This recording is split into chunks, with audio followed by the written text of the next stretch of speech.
അഹമ്മദാബാദിൽ യാത്രാ വിമാനം തകർന്നു വീണു എന്നുള്ള വാർത്ത ഇപ്പോഴെത്തുന്നു. അതിന്റെ കൂടുതൽ വിശദാംശങ്ങളിലേക്ക് കടക്കേണ്ടതുണ്ട്. എന്താണ് സംഭവിച്ചത് എന്ന് മനസ്സിലാകേണ്ടതുണ്ട്. രാജ്യത്ത് നടുക്കി ഗുജറാത്തിലെ അഹമ്മദാബാദിൽ വിമാന ദുരന്തം. അഹമ്മദാബാദിൽ നിന്ന് ലണ്ടനിലേക്ക് പോകുകയായിരുന്ന എയർ ഇന്ത്യ വിമാനത്തിലെ 241 പേർ മരിച്ചു. ഒരാൾ രക്ഷപ്പെട്ടെന്ന് പോലീസ് അറിയിച്ചു. അഹമ്മദാബാദ് അന്താരാഷ്ട്ര വിമാനത്താവളത്തിൽ നിന്ന് പറന്നുയർന്ന ഉടൻ വിമാനം തകർന്നു വീഴുകയായിരുന്നു. വിമാനം ഇടിച്ചിറങ്ങിയ ഹോസ്റ്റൽ തകർന്ന് 5 മെഡിക്കൽ വിദ്യാർത്ഥികൾ മരിച്ചെന്നാണ് റിപ്പോർട്ടുകൾ.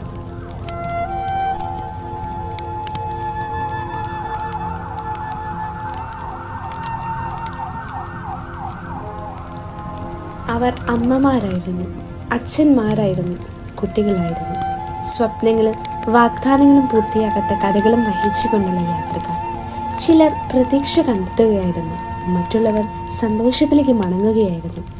അവർക്ക് ഉത്തരവാദിത്തങ്ങളുണ്ടായിരുന്നു, കടങ്ങൾ പൂർത്തിയാക്കാൻ ഒരു പുതിയ വീട്, വീണ്ടും ഒന്നിക്കാൻ ഒരു കുടുംബം. വിമാനാപകടത്തിൽ ജീവൻ നഷ്ടപ്പെട്ട ആളുകളെ നമുക്കൊരു നിമിഷം ഓർമ്മിക്കാം. ആകാശം എപ്പോഴും സുരക്ഷിതമായിരിക്കട്ടെ. യാത്രകൾ പൂർത്തീകരിക്കപ്പെടട്ടെ. ഇത്തരം ദുരന്തങ്ങൾ ഇനി ഒരിക്കലും ആവർത്തിക്കാതിരിക്കട്ടെ.